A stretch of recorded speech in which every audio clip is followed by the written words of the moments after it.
Okay, today on this channel, I'm going to do a little fall haul of things that I want to read this fall. I may or may not end up reading them, but I want to. That's the key word. So, first off, I want to get into graphic novels more. A little background on me, I'm getting a library science degree. So I want to kind of be more familiar with all kinds of different genres across everything. I've read graphic novels in the past. You can see that on my Goodreads linked below, but I haven't gotten, like, I have a hard time getting into them. Does that make sense? So I want to read something that I think will be more up my alley. Um, this one is called The Black Monday Murders, and it's obviously going to be like a murder mystery series. And I can tell by flipping through it that it's very dark and gritty and noirish, and that just looks really interesting to me. And I'm hoping to really get into this. It looks really, really good. Next, this is kind of like a don't judge me moment. This is the book My Friend Dahmer. Not my friend, his friend. Um, this became a movie, and this is obviously the actor from the movie, not actually Jeffrey Dahmer. But this never came near me. I never got to see the movie here in Fayetteville.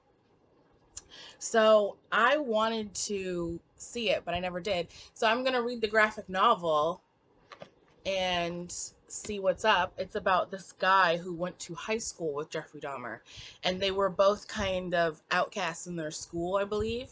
And it's kind of about that before someone becomes infamous. What were they like? That kind of background that's really interesting.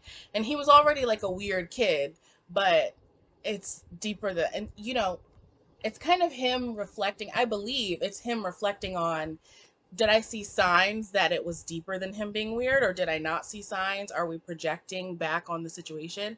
Um, I think it's definitely going to be interesting. I definitely want to read that. The next one is kind of interesting. It's called Shadow Show, and it's stories in celebration of Ray Bradbury. Now, I have not read a lot of Ray Bradbury, but my mother is obsessed with him. My mom met him and got a signed copy of Fahrenheit 451. So she's like obsessed with him. I'm not really, but I was really interested to see, this is again another graphic novel. I'm really committing myself to getting into graphic novels this autumn. So this is like short stories. They're in celebration of him by different authors and different illustrators. So I'm interested in reading that. And then this is another great one. The first like female led one. This is also a graphic novel, but it's hardback, which I love. And this is kind of a fantasy novel. These two girls' mother was the queen, and they live in kind of a magical realm, and their mom mysteriously dies, and there's a lot of intrigue and a lot of that classic enchanted castle drama that goes on, and trying to find out the mysteries and all that. It's a little whimsical, and I'm like, this would be something whimsical and interesting to dive into for fall.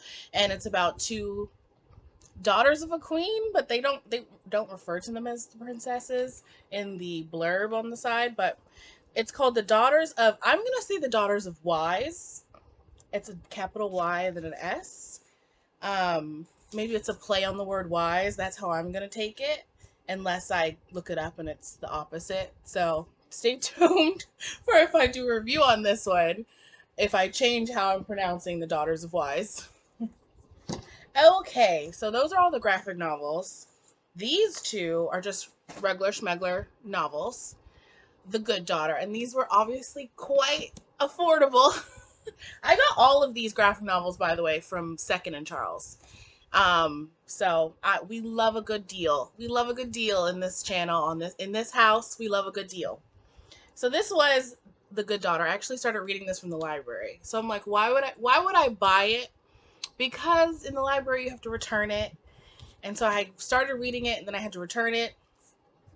a year later, I'm like, oh, it's on sale for so cheap, I might as well just pick it up for myself, because I do remember liking what I began to read. And this is one of those essential classic, we had something mysterious or had something traumatic happen as a child in my small town. Then I moved away. Then I came back to investigate further. And that's basically this story. So she comes back to a town where her father was this defense attorney, a notorious defense attorney, defending someone people in the town didn't like, obviously. And she's kind of digging up old trauma. We love digging up childhood trauma in this house. Anyway, The Glass House by Louise. Oh, and it's Karen Slaughter. This is my first book reading my first book by her. This one is called Louise Penny. No, this is Louise here. By Louise Penny, The Glass House. Now, this is a series. This is one in a series. And I noticed that in series nowadays, they try to downplay that it's a series. So you see they don't have it on the cover or anything, like, entry number 17 or whatever. But apparently, she's won a lot of awards, like the Edgar Award and the Dagger Award for writing.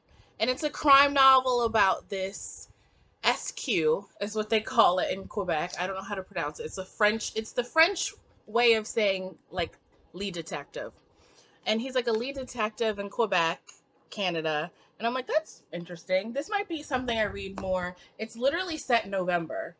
So I'm kind of putting this towards the end of my reading an autumn list, but it's basically a detective novel about a mysterious figure appears on the outside of town. And this is interesting to me. So it kind of feels a little gothic to me. Not literally just a plain, straightforward detective novel. So a mysterious figure appears on one cold November day, and he just stands there staring, unmoving, staring ahead. And, in November up north, obviously it's not a human, because a human would just die and collapse. So obviously this mysterious figure is obviously like some sort of gothic metaphor for something dark, mysterious happening. I don't know. I was super intrigued by that blurb. So that's everything on my fall reading list.